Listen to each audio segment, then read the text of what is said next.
अच्छा, प्रीफिक्सेस को देखते हैं। प्रीफिक्सेस क्या होते हैं? प्रीफिक्सेस बेसिकली जो आपके एसआई यूनिट्स है ना, उससे पहले कोई वर्ड लगाया जाएगा। क्योंकि ये किसी वर्ड से पहले आ रहे हैं तो इसलिए इन्हें क्या कहा जाता है? प्रीफिक्स कहा जाता है। ठीक है, तो वो वर्ड लगाया जाता है। उस प्रीफिक्स लगाने से क्या होता है कि आपको बड़ी बड़ी जो क्या कहना चाहिए रीडिंग्स होती हैं वो नहीं लिखनी पड़ती, बल्कि आप एक बड़ी रीडिंग को छोटा करके लिख सकते हैं। जैसे फॉर एग्जांपल आपने लिखना है क्या? आपने लिखना है 1000 ग्राम्स। ठीक है, ये एक बड़ी रीडिंग है। इसकी जगह अगर आप ग्राम के साथ एक प्रीफिक्स यूज कर लें जिसको किलो कहा जाता है, तो फिर ये पूरा लिखने की आपको जरूरत नहीं पड़ेगी, बल्कि आप 1000 ग्राम की जगह क्या लिख लेंगे? 1 kg लिख लेंगे। अब ये तो एक बहुत छोटी वैल्यू थी, सिर्फ 4 डिजिट्स थे, लेकिन आगे जाके हम अभी क्वेश्चंस भी करेंगे, आप देखेंगे कि ऐसे नंबर्स भी हैं, ऐसी कैलकुलेशंस भी हैं जिसके कम से कम 10, 15 या 20 डिजिट्स भी हो सकते हैं। तो हम इतने बड़े नंबर्स लिखते हुए, क्योंकि हम लिटरेचर लिख रहे होते हैं, हम सारा साइंटिफिक इंफॉर्मेशन नोट कर रहे होते हैं, तो वो बड़ी बड़ी वैल्यूज लिखते हुए गलती होने का चांस होता है या गलती हो जाती है, और उसको फिर बार बार लिखना एक क्या कहना चाहिए लेबर सम है, या उसको ज़्यादा मुश्किल काम हो जाता है। तो उसको आसान करने के लिए हम क्या करेंगे? हम प्रीफिक्सेस यूज़ करेंगे, और उनको जो है वो आप डे टू डे उसमें जगह जगह इस्तेमाल करते हैं साइंटिफिक इंफॉर्मेशन को लिखने के लिए। सही है, तो ये प्रीफिक्सेस क्या होते हैं? पहली बात तो ये कि प्रीफिक्सेस को कहाँ पर यूज किया जाता है कि जब आपने किसी बहुत बड़ी वैल्यू को या बहुत छोटी वैल्यू को लिखना होता है, तो आप उसमें क्या लिख लेते हैं? आप उसमें प्रीफिक्सेस यूज करते हैं। अब प्रीफिक्सेस हैं क्या? ये वर्ड्स और लेटर्स हैं जो किसी भी ऐसे यूनिट से पहले लगाए जाते हैं। सही है? सही है, सही है, सही है। अच्छा। दोनों ये जो मैंने ब्लैक हाईलाइट किया इसके दरमियान में ऐसे यूनिट्स यूज करने का एडवांटेज भी दिया हुआ है कि हम इसमें प्रीफिक्सेस यूज करके चीज़ों को लिख सकते हैं ऐसे यूनिट की मदद से। अब आगे चलते हैं तो प्रीफिक्सेस की प्रॉपर डेफिनेशन भी आपको मिल जाएगी, वो भी आप लिख सकते हैं, बल्कि वो ही लिखनी चाहिए। प्रीफिक्सेस क्या हैं? ये यूजफुल होते हैं कि अगर आपने क्या करना हो, आपने बहुत लार्ज या बहुत स्मॉल क्वांटिटीज लिखनी है, और ये हम पीछे भी लिख चुके हैं वैसे, तो हम क्या करते हैं? प्रीफिक्सेस यूज करते हैं। फॉर एग्जांपल अगर आपने 20,000 ग्राम लिखना है, तो आप 20,000 में आगे के 3 जीरो हटा के उसकी जगह किलो का सिंबल यूज कर सकते हैं। इससे क्या होगा कि ग्राम कन्वर्ट हो जाएगा किसमें? किलोग्राम में, और एक डिजिट, एक कैलकुलेशन जो जिसमें 5 डिजिट्स आ रहे थे उसमें अब सिर्फ 2 डिजिट्स आ रहे होंगे। ठीक है, अब जो आम तौर पे प्रीफिक्सेस यूज करते हैं, मैं आपको यहाँ पे ना प्रीफिक्सेस याद करने का भी थोड़ा सा तरीका बताने की कोशिश करता हूँ। उससे क्या होगा कि आपके जो पॉजिटिव पावर्स हैं, पहले तो ये पावर्स को समझ लेते हैं ना। अच्छा, 10 की पावर 1 क्या होता है? 10 10 की पावर 1 क्या होता है? 10 को 10 किसी से ना मल्टीप्लाई करें, 10 ही होता है। ठीक है, इसी तरह 10 की पावर 2 क्या होता है? 100 100 होता है। क्या किया? 10 को 10 से मल्टीप्लाई किया, ऐसे किया ना। इसी तरह 10 की पावर 3 क्या होगा? 1000 1000। और 10 की पावर 4 क्या होगा? 10,000। ठीक है, यानी आप जब 10 की पावर्स की बात करते हैं तो वो आप बेसिकली काउंटिंग में ही 100,000 और हर चीज को 10 टाइम्स इंक्रीज कर रहे होते हैं। सही है, तो ये आपके जो आगे सिंबल्स लिखे हुए हैं ये उन्होंने उसी के लिए, जैसे अब अगर आप आते हैं इसमें, अभी जैसे मैंने आपको बताया था किलो का, तो किलो क्या होता है? 10 की पावर 3 होता है। उसके लिए जो सिंबल यूज किया जाता है वो स्मॉल के यूज किया जाता है। ठीक है, अब इसी तरह और प्रीफिक्सेस को आप देखें। अब इनमें अगर आप सेंटर बना लें, किसको? अगर आप इनमें सेंटर बना लें, एक मिनट दें मुझे जरा। सेंटर अगर आप बना लें इस जगह को, इस जगह को, तो ऊपर वाले सारे क्या हैं? पॉजिटिव पावर्स हैं। पॉजिटिव पावर्स क्या होंगी? जैसे 10 की पावर 1 है, ये 10 होगा। 10 की पावर 2 क्या होगा? 100। 10 की पावर 3 1000। 10 की पावर 6 जो है वो क्या होगा? 10 को 6 टाइम्स मल्टीप्लाई करें वो आ जाएगा। इसी तरह 9 टाइम्स मल्टीप्लाई करें गीगा आ जाएगा, वगैरह वगैरह। ठीक है, तो आप लोगों ने इसको जब याद करना है तो आप ये सीक्वेंस बना सकते हैं कि 1 2 3 का तो सिंपल उन्होंने 1 2 3 ही लिखा हुआ है, लेकिन उसके बाद जो है आपके सारे यूनिट्स सॉरी प्रीफिक्सेस, उसमें उन्होंने क्या किया हुआ है कि 3 के मल्टीपल्स हैं, कि ये वाला 10 की पावर 3 है तो अगला वाला 10 की पावर 6 है, उससे अगला 10 की पावर 9 है, उससे अगला 10 की पावर 12 है, 10 की पावर 15 और एंड में 10 की पावर 18 है। ठीक है, अच्छा नेगेटिव पावर का क्या मतलब होगा? अब 10 की पावर -1 है, इसका क्या मतलब है? -10। नहीं, -10 नहीं होगा, 1 डिवाइडेड बाय 10 है इसका मतलब। ठीक है, कि 1 को अगर आप 10 से डिवाइड कर दें, अगर कोई एक चीज है उसके 10 छोटे छोटे हिस्से कर दें, तो उसका पहला हिस्सा जो है वो 1/10 होता है। ठीक है, इसी तरह अगर 10 की पावर -2 है तो उसका क्या मतलब है? उसका मतलब है 1 डिवाइडेड बाय 100। सही है, यानी उसका 100th पार्ट।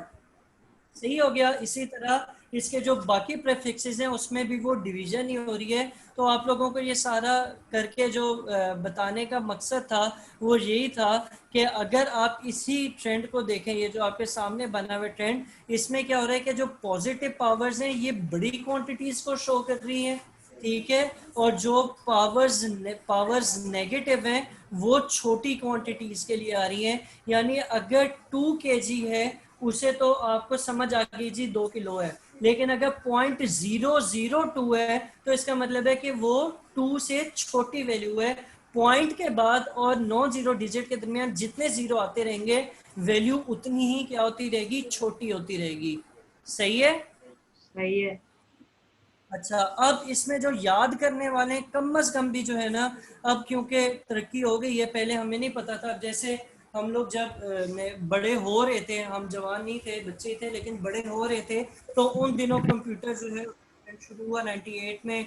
जो है वो हुसैन के चाचे ने लिया था 50,000 रुपए का, और एक बड़ा बॉक्स सा था। वो बहुत ही, यानी अगर आज का देखा जाए तो आज हम उस पर सिंपल से सिंपल काम भी नहीं कर सकते, वो इतना बेसिक कंप्यूटर था और उसकी वैल्यू 50,000 थी। तो उस वक्त जो है हम जब फ्लॉपी डिस्क और ये चीज़ें देखते थे, उसमें जो डाटा आता था वो सिर्फ एमबीज में आता था। एमबी, अब आप इंटरनेट भी यूज़ करते हैं, आपको डाटा जो मिलता है वो एमबीज की फॉर्म में मिलता है, ऐसे ही है ना। इसी तरह आपकी जो फ्लॉपी डिस्क या यूएसबी होती है वो किस में होती है? जीबीज में होती है। ठीक है, अब इसका मतलब क्या है? अगर हमने थोड़ा सा कभी गौर किया होता तो एमबीज का मतलब है जी मेगाबाइट्स। मेगाबाइट्स। इसी तरह जीबी का मतलब क्या है? गीगाबाइट्स।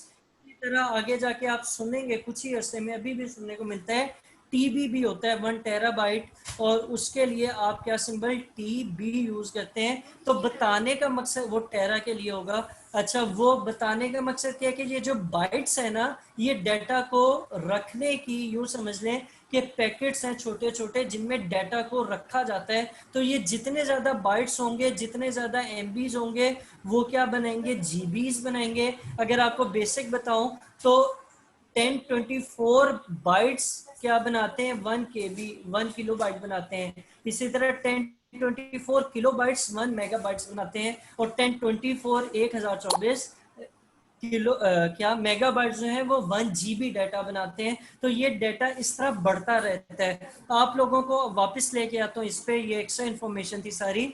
अब हम जो है वो, पहले तो ये था कि 2 4 पता हो तो गुजारा हो जाता था, लेकिन अब आपको कम से कम टेरा से लेकर और नीचे अगर आप जाते हैं तो पीको तक के जो है ये याद अच्छी तरह होनी चाहिए, क्योंकि अब आपके जो है इन चीज़ों को आपको डे टू डे चीज़ों में भी आपको ये चीज़ें, ये प्रीफिक्सेस यूज होते हुए नजर आएंगे। ठीक है, तो ऊपर वाले जो हैं वो सारे 3 के मल्टीपल्स में ज़्यादा हो रहे हैं, इसी तरह नीचे वाले भी 3 के मल्टीपल्स में ज़्यादा हो रहे हैं, कि 1 2 3 तो पॉजिटिव में भी हैं और नेगेटिव में भी हैं, लेकिन उसके बाद 6 के बाद 9, 3 के बाद 6, 9, 12, 15 और 18 के टर्म्स में सब कुछ लिखा हुआ है। तो ये आपके सारे क्या हैं? प्रीफिक्सेस हैं। सही है हुसैन? सही है। अच्छा, अब चलते हैं थोड़ा सा और आगे, और यहाँ पर इन्होंने मुख्तलिफ प्रीफिक्सेस दिए हुए हैं, और सॉरी वैल्यूज दी हुई हैं, और उनको सिंप्लीफाई करके प्रीफिक्स यूज करके लिखा हुआ है।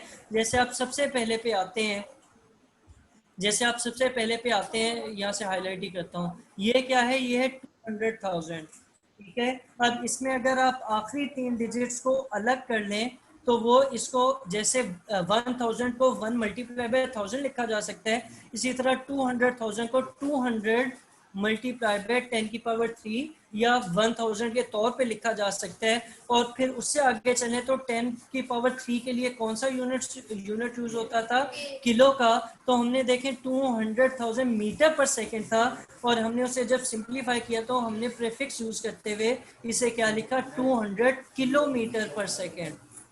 सही है। इसी तरह सही है सैन? सही है। अच्छा, इसी तरह दूसरी एग्जांपल को देखते हैं। उसमें क्या है, उसमें है 4800,000। तो इसमें आपने पीस वाइज करेंगे तो आसानी रहेगी, अगर डायरेक्ट कर सकते हैं तो भी अच्छी बात है।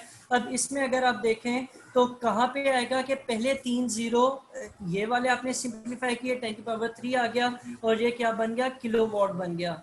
सही है। अब इसके अब कभी भी दो प्रीफिक्सेस को एक साथ यूज नहीं कर सकते। ये नहीं कर सकते कि किलो किलोवाट हो या मेगा किलोवाट हो, इस तरह नहीं लिखा जा सकता। लेकिन अगर हम इसको देखें तो हम इसको किलो से भी ज़्यादा सिंप्लीफाई कर सकते हैं। किलो क्या था, किलो था 10⁻³ यही था ना। और अगर आप 4800 को देखें, उस पर अगर आप पॉइंट डाल लें तो ये क्या बनेगा, 4.8 मल्टीप्लाइड बाय 1000 बनता है क्या, 4800, यही बनता है ना।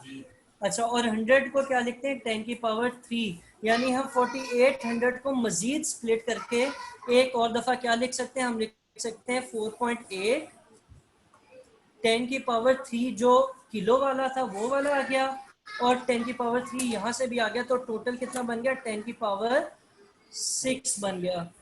सही है। और 10⁻6 के लिए कौन सा प्रीफिक्स आ रहा है, मेगा आ रहा है। सही है। तो अब ये जो सही है। सामने पांच हुए हुए हैं, इनको आप लोग जल्दी से नोट करें, और इसको ना यूं लाइन के आगे इक्वल्स टू के आगे इक्वल्स टू ना लिखें, बल्कि ऊपर से नीचे लेके आए। मैं आप लोगों को बता देता हूँ, जैसे ये पहला वाला तो आपने यूं सीधा लिख लेना है, अगली दफा जो है वो इसी को 4800 को आपने 10⁻6 के तौर पे लिखना है, और फिर आगे सॉल्व होगा। ठीक है। अब ये किस तरीके से पॉइंट डाला जाता है और 10 की पावर होती है, इसके लिए हमने अभी अगला टॉपिक पढ़ना है साइंटिफिक नोटेशन का। ये वाले तो आप यहाँ से कर लेंगे, लेकिन जब हमने खुद सॉल्व करने होंगे उससे पहले मैंने आपको साइंटिफिक नोटेशन सिखानी है। अभी इसको नोट कर लें आप लोग। सही है। सही है।